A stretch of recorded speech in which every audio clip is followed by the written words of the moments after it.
oscilloscopes.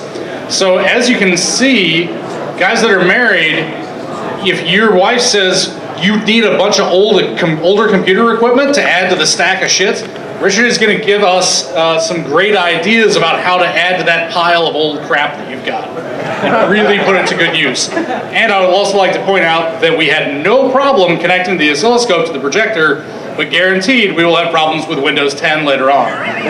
Let's give somebody not named Richard a big round of applause.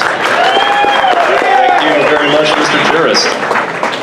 So yeah, I'm rsaxvc of rsaxvc.net, and that's my projector and not the oscilloscope, which is great.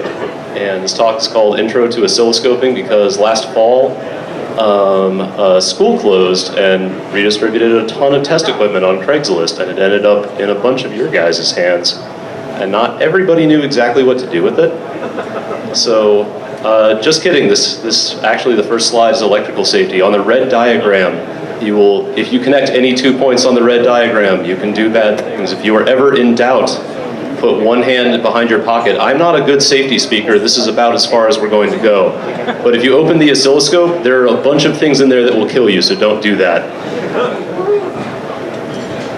This is the general overview of how the oscilloscope and system processes stuff. The first step is you start with a signal, something that you want to look at. Like it might be a pin on a microcontroller that you're not sure what it does, and that is your signal. Then the signal goes into one of these, which you can't really see very well, and I should have put a picture up, but I was busy last night. This is called a probe. It's a specialized piece of wire that is made to very tight tolerances. After that, the signal actually enters the oscilloscope. This is called acquisition or digitization, depending on the type of oscilloscope you have, be it analog or digital. The oscilloscope then kind of just sits around and waits for a while until a trigger occurs. A trigger is any event that makes it do something. Usually the something is take a picture. The goal, the basic intro of an oscilloscope is to allow a human being to see electrical signals that are going really fast, way faster than humans can see, or really slow. So that it doesn't make sense for a human to sit there and stare at it. You can run something for 10 minutes and later get a printout of what it looked like, which is the next step. And then once you've done that, you take some measurements. And that's pretty much, you just do that in a loop. And that's how, for example, you discover like what pins on a new product that you're taking apart contain the local serial console you need to root the device. So this is the first thing that I need to teach you, and this is the grid. It's literally just a gigantic Cartesian plot, and it can mean basically one of two things. Usually what it means on the x-axis is time, and then on the y-axis is voltage. And we'll play with these soon. The tick marks are to scale, I guess. There's basically, on an analog oscilloscope, your knobs will tell you what the tick marks mean. On a digital oscilloscope, usually the screen will just say like each tick is 1 volt or each tick is 5 milliseconds. So that's what the grids mean. On older analog scopes, there's really nothing but the signal displayed, and so that's why you gotta look at the knobs to know what it means. So yeah, probes. These are the fancy pieces of wire. A bunch of the oscilloscopes that people picked up this fall did not come with probes, and so you have to find those on Amazon, and they're like $5. 2 general families, active and passive probes.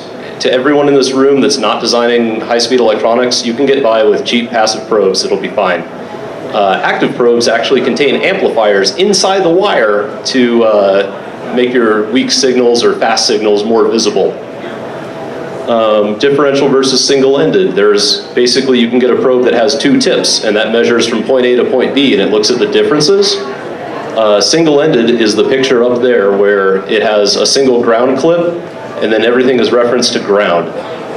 Ground in this system means 0 volts, the baseline of the negative plug on the barrel plug of whatever you're supplying. This is very common in the sorts of consumer electronics that I hack.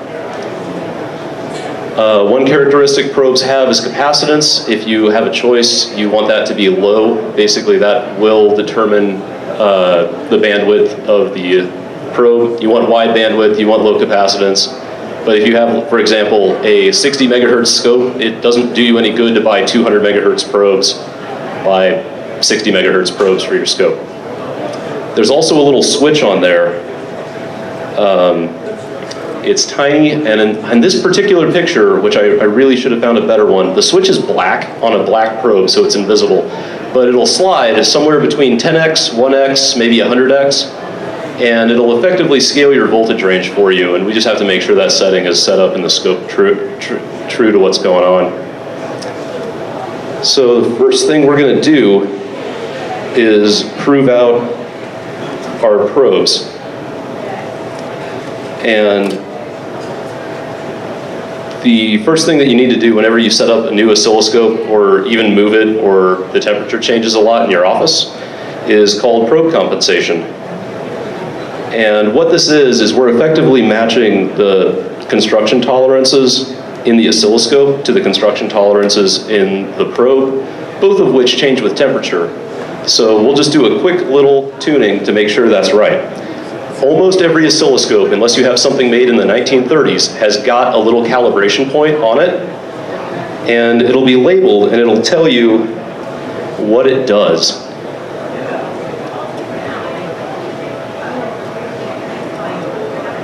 And so in this case, what we have is a square wave.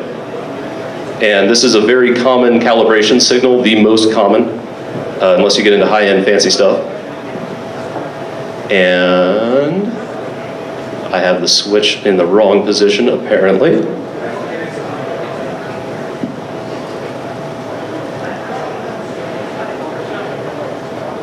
But basically what this is, yeah, so my attenuator switch is in the wrong position, which is causing this to read out as a very silly number. But if that were in the correct position, this would actually be a 2-volt signal, as this should be one volt, another volt, and it's also 1 kilohertz, which you can see, 200 microseconds. Oh no, oh look, it's already got a, this particular oscilloscope as a digital one has some fancy tools, and one of the fancy tools is that it measures the signals going in for you automatically, which is just kind of handy. So basically this is showing that we have a calibration signal. It's at least really close. This is an oscilloscope that I got for free, so this is within the acceptable tolerances of free oscilloscopes, a 2% deviation. There is a space in here where you can open it up and try and fix that. But yeah, so this is our oscilloscope. You can see the period of the signal. This is a signal. The period of a signal is measured from one point to the exact same point on the next waveform. So you could measure it from this falling edge to the next falling edge, and you would see that the period is 980 microseconds. And this is just how we measure repeating waves. But we're here to kick shot glasses off the stage, and also to calibrate this probe. So there's a tiny little hole on the probe itself, and you need a screwdriver. Your probes will actually come with a screwdriver, and you'll look at it and you'll say, why is there a plastic screwdriver? I don't need this, and you'll throw it away.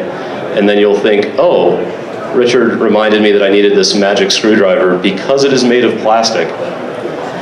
So this is a poorly tuned probe. That is also a poorly tuned probe. This is not enough, this is too much, but right there, yeah, right about there, when the square wave looks square, the thing is correct. The reason this is made of plastic is that if you make one out of steel or nickel or iron, it'll actually couple into the system magnetically and cause, basically it'll bend your waveform a little bit. And then you'll think you're correcting for it, you'll take the screwdriver away and it'll also look wrong. And then you'll take a bunch of measurements and all of your measurements will be wrong. So that's why the screwdriver is made of plastic, and keep this thing as special and important.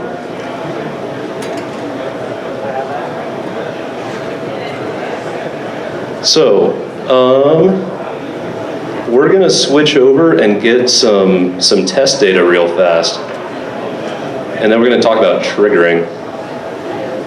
Triggered.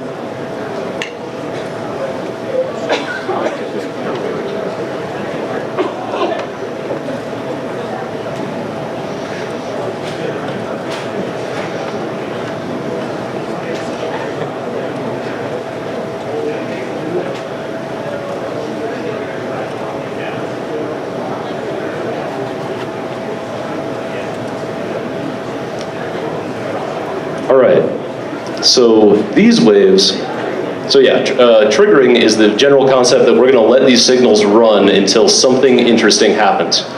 On the older analog scopes, what's going on is there's this electron gun, and it's ready to fire until some event happens. The event happens, the gun sweeps across the screen, and this amplifier that's looking at your signal goes up or down based on what your signal is doing, and that's how the oscilloscope fires. All this digital stuff is done way, way differently, but the general concept still applies. We need some event to say, take a picture now and show it to me. In this case, the event, as you can see, there's a line on a digital scope. It's right there. But it basically says is that when this signal crosses this threshold, take a picture. You can ignore channel 2 for right now. So,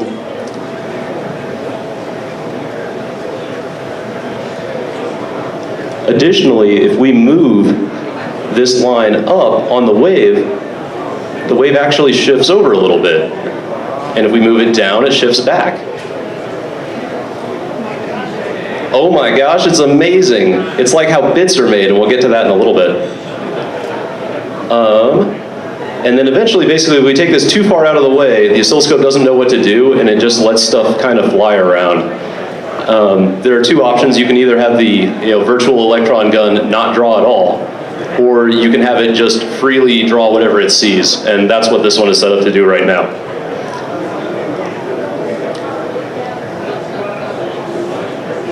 All right, so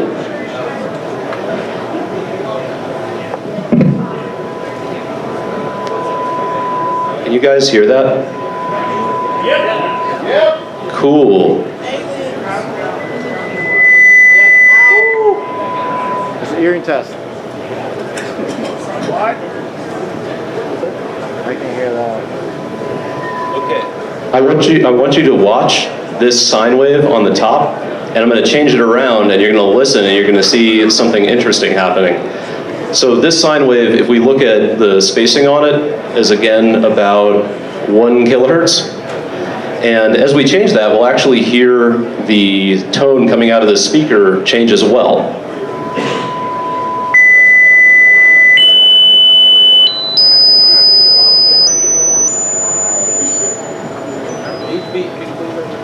So basically, that's how the introduction to oscilloscopes works. And then, I think we're going to need to take a short, like 5-minute break, and I'm going to come back and show you how to read the baud rate off of a UART, which is actually what you want to do as soon as you crack open a physical device. Connect a Raspberry Pi that we can talk to with a serial port up to the oscilloscope so we can actually see what's going on. And so what you'll see, the first thing that you'll notice is that the signal is up way high in the air, and that's just normal of how serial ports work. They usually idle either high or at negative voltage on the old PC style. But this one is sitting at 3.3 volts, which is a good indicator that we have a serial port. If you had plugged this in while the Raspberry Pi was booting, you'd actually see a bunch of garbage coming out of the serial line as there's data, as the kernel boots up and prints out the D-message log. But now that I have this hooked up to a serial console so I can print stuff for you, that, if you can imagine, is spacebar, which is like hex 20, and the bits are backward. But other than that, that's pretty much a byte, whole byte over the wire. We'll try and get a more interesting one. A, cool. Joel, can you also hold the letter A? It's right here.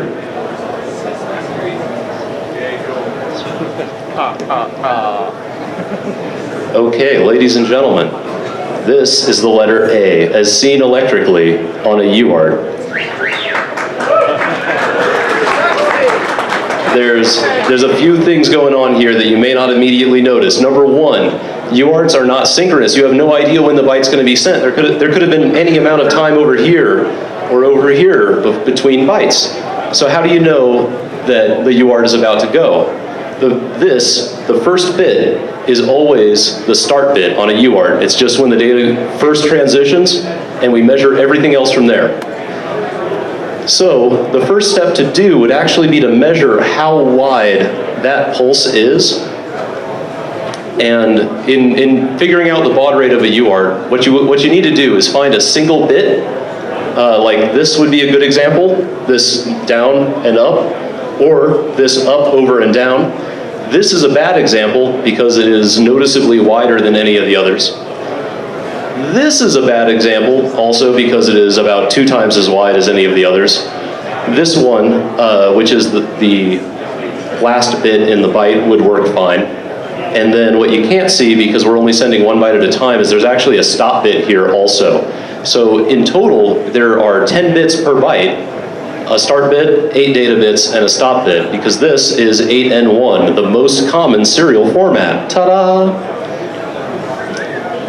And so to measure the baud rate, basically the simplest thing to do is to look at this period of 20 microseconds from here to here, and say, okay, that's about half, so 10 microseconds, which would be around 100 kilohertz. If we were actually to zoom in and measure, you can see it's kind of a little bit short, which means if it's short in period, it'll be fast in frequency. It's actually 115200, the default baud rate of a Raspberry Pi serial port. If you spend a bunch of time cracking open embedded devices and looking for serial ports, you'll see 4800, 9800, and 115200 are like the 3 most common ones that show up pretty much everywhere. So that's how a serial port works. And I have one last neat little demo for you. All right, you can let go, Joel.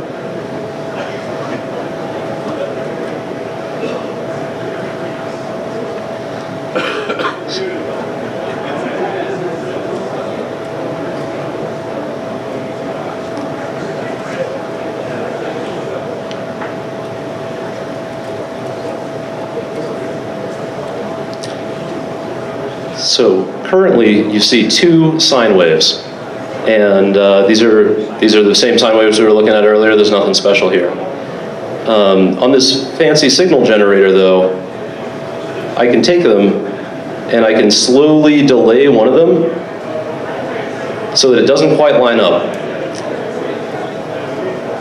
And you probably are like, why is, like, oh boy, why is this guy turning a knob? That's not that exciting. What gets more fun about this is that this oscilloscope supports changing out the axes so that we can draw stuff. So right now what's going on is that the x-axis is one signal and the y-axis is another signal. And so as we start to vary the phase, the relationship between those 2 sine waves, as soon as we have a sine and a cosine, which are 90 or 270 degrees out of phase, depending on which way you're looking, you actually start to see a circle, which is probably not particularly interesting, but what's cool about this mode is that you can hook it up and use a sound card to draw graphics and pictures and vector games. And I don't know, do you guys have any questions about oscilloscope basics? I don't have Doom. So getting into the actual hardware hacking side of it, would you normally just boot up the device with the probe on differing points over and over and over again until you found that baud rate? So the question is, repeating the question for the whole room, is when you actually do the hardware hacking, basically what, do you just probe something and boot the device? And the answer is 100% yes. You kind of, like if you have some sort of indication of how the device is booting, be it like an LED that says armed or a screen that turns on, you wait that long and you just probe a pin on the board and you wait. Now there are a bunch of tricks, like if you find 4 pins in a row, it's probably power, UART one direction, UART another direction, and ground. That is the most common 4-pin header that you'll find in embedded devices. If you don't find one of those, or if you don't find some maybe like just random other connector that you're interested in probing, the next place to look is immediately next to the CPU. Look for like 2 points, and that'll usually be RX and TX, which are the one direction of the UART and the other direction of the UART.